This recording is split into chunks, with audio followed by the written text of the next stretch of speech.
Francisco de Assis, o pobre que enriqueceu o mundo.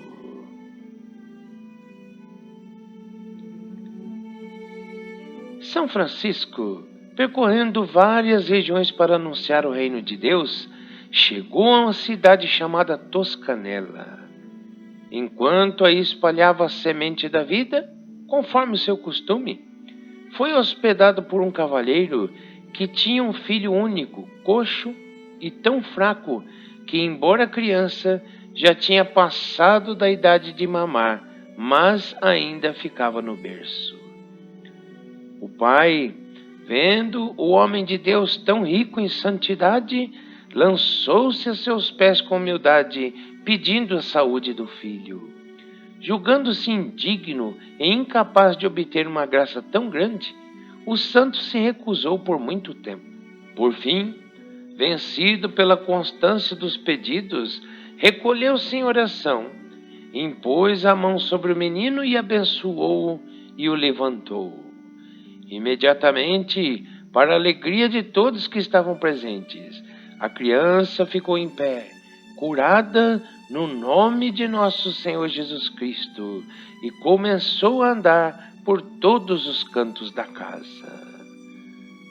Em outra ocasião, em que um homem de Deus, Francisco de Assis, esteve em Narni e ali passou alguns dias, um homem da cidade, chamado Pedro, estava de cama paralítico. Tinha estado assim durante 5 meses, sem poder usar membro algum, sem poder levantar-se e nem mesmo se mover, tendo perdido todo o uso dos pés, das mãos e da cabeça, só conseguia mexer a língua e abrir os olhos. Sabendo ele que São Francisco estava em Narni, mandou recado ao bispo da cidade pedindo que, por amor de Deus, mandasse o servo do Altíssimo, convencido de que só a vista e a presença do santo bastariam para libertá-lo da doença que o prendia. Foi o que aconteceu. Quando São Francisco chegou e lhe fez o sinal da cruz da cabeça aos pés, a doença desapareceu instantaneamente e ele recobrou a saúde perfeita. Na mesma cidade, uma mulher cega mereceu receber a cura desejada, logo que São Francisco lhe fez o sinal da cruz sobre os olhos. Em Gúbio havia uma mulher que tinha as 2 mãos contraídas, sem poder fazer nada com elas.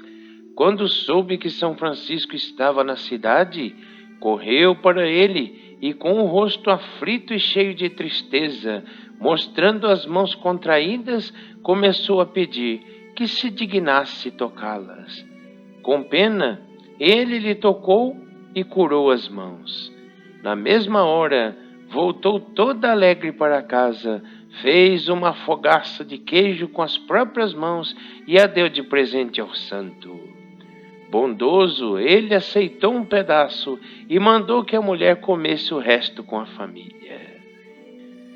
Havia um homem que padecia de um mal tão terrível que só poderia ser atribuído ao demônio. Muitas vezes se debatia todo e ficava com aspecto miserável, revirando-se e espumando. Seus membros se contraíam e se estendiam, dobravam-se entortados ou ficavam rijos e duros. Às vezes ficava estendido e rijo, juntava os pés e a cabeça, elevava-se no alto até a altura de um homem e de repente caía por terra. Coisa muito triste de se ver. Com pena deste grande sofrimento, Francisco foi visitá-lo, rezou e fez o sinal da cruz sobre ele e o abençoou. E desde aquele momento, aquele homem que tanto padecia ficou livre daquele terrível mal e de todos os seus sintomas. Passando um dia, o Santo Pai Francisco, pela diocese de Narni, chegou a um povoado chamado San Germani. Anunciando aí a palavra de Deus, foi hospedado com outros 3 frades por um homem que temia e venerava a Deus e tinha muito boa fama naquela terra. Sua mulher era perturbada por um demônio, como era do conhecimento de todos ali da cidade. O marido pediu a São Francisco por ela, confiando que por seus méritos ela poderia ser liberta. Mas o santo se recusou absolutamente a fazer isso, porque em sua simplicidade preferiu o desprezo em lugar dos favores do mundo pela demonstração de santidade. Afinal, porque era para a glória de Deus e muitos estavam pedindo, rendeu-se às súplicas. Chamou os 3 irmãos que estavam com ele e colocou um em cada ângulo da casa, dizendo-lhes: Irmãos, oremos ao Senhor por esta mulher, para que Deus a liberte do jugo do demônio. Vamos ficar nos ângulos da casa, para que esse espírito maligno não nos possa fugir ou enganar, procurando esconderijo nos cantos. Quando acabou a oração, São Francisco aproximou-se da mulher, cheio da virtude do Espírito. Ela se revolvia em convulsões e gritava horrorosamente. Disse o santo: Em nome de nosso Senhor Jesus Cristo, mando-te por obediência, ó demônio, que saias dela e jamais te atreva a molestá-la novamente. Logo que acabou de falar, o demônio saiu tão rápido e com tanto furor e barulho, que pela súbita cura da mulher e pela obediência tão pronta do demônio, o Santo Pai pensou que tivesse sido enganado. Saiu envergonhado daquele lugar, por disposição da divina providência, para que não pudesse vangloriar-se de alguma coisa. Noutra vez que o santo passou pelo mesmo local, Frei Elias estava com ele. Quando aquela mulher soube da sua vinda, saiu imediatamente a correr pela praça, pedindo aos gritos que se dignasse a falar com ela. Ele não queria falar, pois sabia que era a mulher de quem tinha sido expulso o demônio pela virtude de Deus. Mas ela beijava os rastros de seus pés, dando graças a Deus e a São Francisco, seu servo, que a tinha libertado da mão da morte. Finalmente, Frei Elias forçou o santo com seu pedido. Falou com ela e foi certificado por muitos que a mulher havia sido totalmente libertada. Havia, em Cidade de Castelo, uma mulher possessa do demônio. Estando lá o Santo Pai Francisco, levaram a mulher à casa em que ele estava.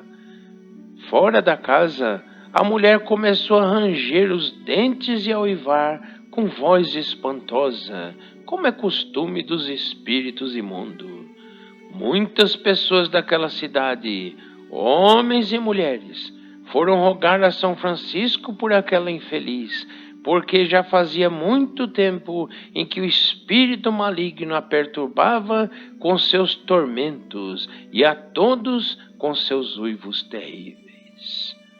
O Santo Pai enviou-lhes então um frade que estava com ele para provar se era mesmo um demônio ou era fingimento da mulher.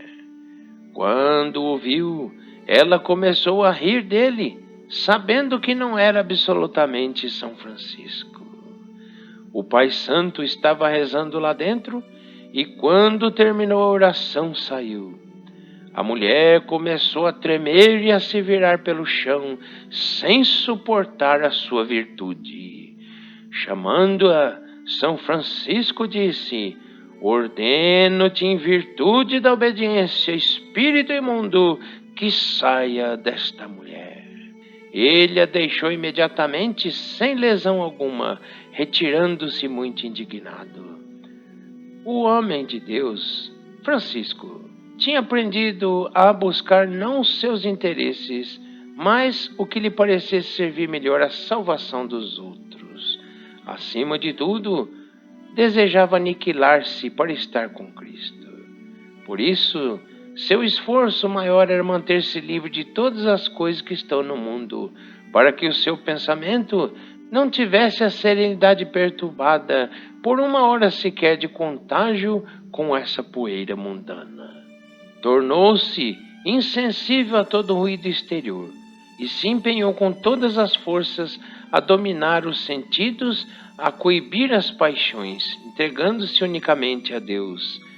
Com verdadeira devoção, recolhia-se em casas abandonadas e, todo esvaziado de si mesmo, residia por mais tempo nas chagas do Salvador. Procurava frequentemente os lugares desertos para poder dirigir-se de toda a alma a Deus, mas, quando o tempo lhe parecia oportuno, não tinha preguiça de se pôr em atividade e cuidar com boa vontade da salvação do próximo. Seu porto seguro era a oração, que não era curta, nem vazia ou presunçosa, mas demorada, cheia de devoção e tranquila na humildade. Andando sentado, comendo ou bebendo, estava entregue à oração. Gostava de passar a noite rezando sozinho em igrejas abandonadas e construídas em lugares desertos, onde, com a proteção da graça de Deus, venceu muitos temores e muitas angústias. Lutava corpo a corpo com o demônio, porque nesses lugares não só o tentava interiormente, mas também procurava desanimá-lo com abalos e estardalhaços exteriores. Mas o valente soldado de Cristo sabia que o seu Senhor tinha todo o poder e não cedia às amedrontações, dizendo em seu coração: malvado, as armas da tua malícia não podem ferir-me mais aqui do que se estivéssemos em público na frente de todo mundo. Na verdade, ele era muito constante e em tudo só queria fazer o que era de Deus.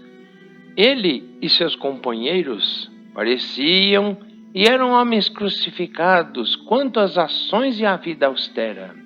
Portanto, desejavam mais suportar a vergonha e opróbrios por amor de Cristo do que serem honrados pelo mundo com reverências ou vãos louvores. E assim andavam pelo mundo como estrangeiros e forasteiros, nada mais levando consigo do que o Cristo crucificado.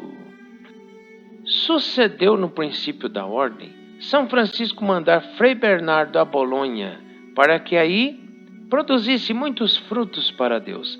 E Frei Bernardo, fazendo o sinal da cruz, por santa obediência, se foi e chegou a Bolonha. E vendo as crianças com hábito antiquado e vil, zombavam dele e o injuriavam, como se faz com um louco.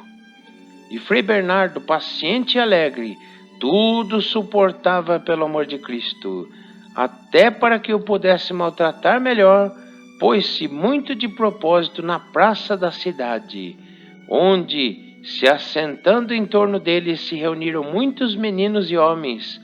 Um lhe puxava o capuz por trás, outro pela frente, outro lhe atirava pó, pedra, outro o empurrava para cá e para lá. E Frei Bernardo, sempre o mesmo, com a mesma paciência, com semblante alegre, não se lastimava nem se aborrecia, e por muitos dias voltou ao mesmo local para suportar semelhantes coisas.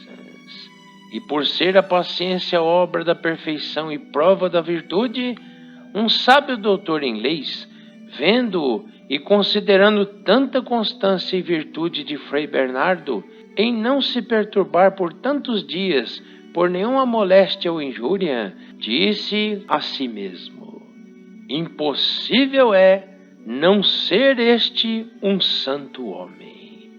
E acercando-se dele, perguntou-lhe: quem és e por que vieste aqui?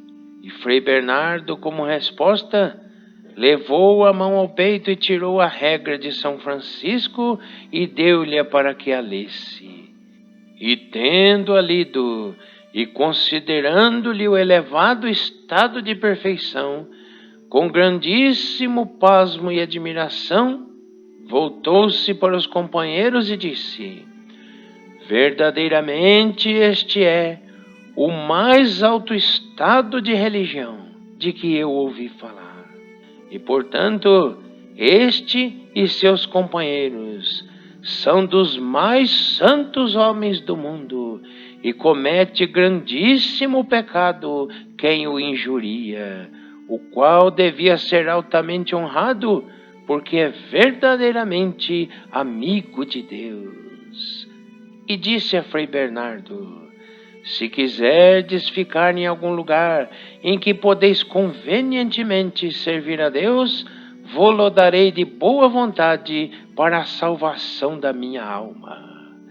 Respondeu Frei Bernardo: Senhor, creio que isto vos foi inspirado por nosso Senhor Jesus Cristo, e, portanto, de boa vontade aceito o vosso oferecimento para a honra e glória de Jesus Cristo. Então, o dito juiz, com grande alegria e caridade, levou Bernardo à sua casa e depois lhe deu o lugar prometido, e à sua custa preparou e arranjou tudo, e daí em diante se fez como pai e defensor de Frei Bernardo e seus companheiros. Frei Bernardo, por sua santa conversação, começou a ser muito honrado por aquela gente, de modo que bem-aventurado se considerava quem nele podia tocar ou vê-lo. Ele, porém, como verdadeiro discípulo de Cristo e do humilde São Francisco, temendo que a honra do mundo impedisse a paz e a salvação de sua alma, partiu dali e retornou a São Francisco, dizendo-lhe: Pai, o convento está fundado na cidade de Bolonha. Enviai irmãos que o mantenham e o habitem, porque nada de bom posso fazer, pois devido às muitas honras que me prestam, temo perder mais do que ganhar. São Francisco, ouvindo todas essas coisas que Deus tinha realizado por Frei Bernardo, deu graças a Deus que assim começava a aumentar os pobrezinhos discípulos da cruz. Por ter sido São Francisco um servo de Cristo, quase um outro Cristo, dado ao mundo para a salvação dos homens, Deus Pai o quis fazer em muitas ações semelhantes a seu Filho Jesus, como podemos observar no venerável Colégio dos 12 Companheiros, no admirável mistério dos sagrados estigmas e no prolongado jejum da Santa Quaresma, que fez deste modo. Indo por uma ocasião ao Largo da Perúgia, à casa de um seu devoto, onde passou a noite, foi inspirado por Deus para observar aquela quaresma em uma ilha do dito lago. Pelo que São Francisco pediu àquele devoto, pelo amor de Cristo, que o levasse em sua barquinha a uma ilha do lago, onde não habitasse ninguém, e isso se fizesse na noite da quarta-feira de cinzas, sem que nenhuma pessoa percebesse. E ele, pelo grande amor e devoção que tinha a São Francisco, solicitamente atendeu ao pedido e o transportou à dita ilha. E São Francisco só levou consigo 2 pãezinhos. Chegando à ilha, e o amigo partindo para voltar para casa, São Francisco lhe rogou, por favor, que não revelasse a quem quer que fosse a sua permanência na ilha, e só o fosse procurar na quinta-feira santa. E assim o homem se foi. E São Francisco ficou sozinho, e ali, não havendo habitação em que ficasse, entrou num bosque muito copado, no qual muitos espinheiros e arbustos se reuniram a modo de uma cabana, e naquele lugar se pôs em oração e a contemplar as coisas celestiais. E ali passou toda a quaresma sem comer e nem beber nada, além da metade de um daqueles pãezinhos, conforme o que contou o seu devoto. Na quinta-feira santa, quando foi procurar, o qual achou 2 pãezinhos, um inteiro e outro pela metade. E a outra metade, ainda assim, ele a comeu em reverência ao jejum de Cristo bendito, que jejuou 40 dias e 40 noites sem tomar alimento algum. E assim, com aquele meio pão, expulsou de si o demônio da vanglória, e a exemplo de Cristo, jejuou 40 dias e 40 noites. E depois, naquele lugar, onde São Francisco fizera tão maravilhosa abstinência, realizou Deus muitos milagres pelos méritos dele. Em pouco tempo construiu-se um bom e grande castelo e houve um convento de frades, o qual se chama o Convento da Ilha. E ainda os homens e mulheres daquela aldeia têm grande reverência por aquele lugar onde São Francisco passou a dita quaresma. 9º dia. Em nome do Pai, do Filho e do Espírito Santo. Amém. Poderosíssimo Pai São Francisco, auxílio dos que vos invocam, que por querer de Deus, libertais do purgatório as almas dos vossos filhos e consegui a sua entrada no paraíso. Fazei-me verdadeiro filho vosso, para que mereça sempre a vossa valiosa proteção. Onipotente, Santíssimo, Altíssimo e Soberano Deus, que sois todo o bem, o sumo bem, a plenitude do bem. Nós vos tributamos todo louvor, toda glória, toda ação de graças, toda exaltação e todo bem. Assim seja, assim seja. Amém. Salve, ó Senhora Santa, Rainha Santíssima, Mãe de Deus, ó Maria, que sois virgem feita igreja, eleita pelo Santíssimo Pai Celestial, que vos consagrou por seu Santíssimo e dileto Filho e o Espírito Santo Paráclito. Em vós residiu e reside toda a plenitude da graça e todo o bem. Salve ao Palácio do Senhor, salve ao tabernáculo do Senhor, salve ó morada do Senhor, salve ó manto do Senhor, salve ó serva do Senhor, salve ó mãe do Senhor, e salve vós todas, ó santas virtudes derramadas pela graça e iluminação do Espírito Santo nos corações dos fiéis, transformando-os de infiéis em fiéis servos de Deus. Amém. Pater noster, que es in cieli, sanctificetur nomen tuum, advenia regnum tuum, fiat voluntas tua, sicut in cielo et in terra. Panem nostrum quotidiano da nobis hodie, et dimitte nobis debita nostra, sicut nos dimittimus debitoribus nostris, et ne nos inducas in tentatione, sed libera-nos a malo. Amém. Ave Maria, gratia plena, Dominus tecum, benedicta tu in mulieribus, et benedictus fructus ventris tui, Iesus. Santa Maria Mater Dei, ora pro nobis peccatoribus, nunc et in hora mortis nostri. Amém. Glória Patri et Filii et Spiritus Sancto, sicut in principio, et nunc et semper, et in saecula saeculorum. Amém. Que o Senhor nos abençoe e nos guarde. Que o Senhor volva para nós a sua face serena e de nós tenha misericórdia. Que o Senhor lance sobre nós o seu olhar de bondade e nos conceda a paz. Que a bênção de Deus, a intercessão da Virgem Maria, do glorioso São José e de nosso Pai São Francisco esteja conosco hoje e sempre. Em nome do Pai, do Filho e do Espírito Santo. Amém.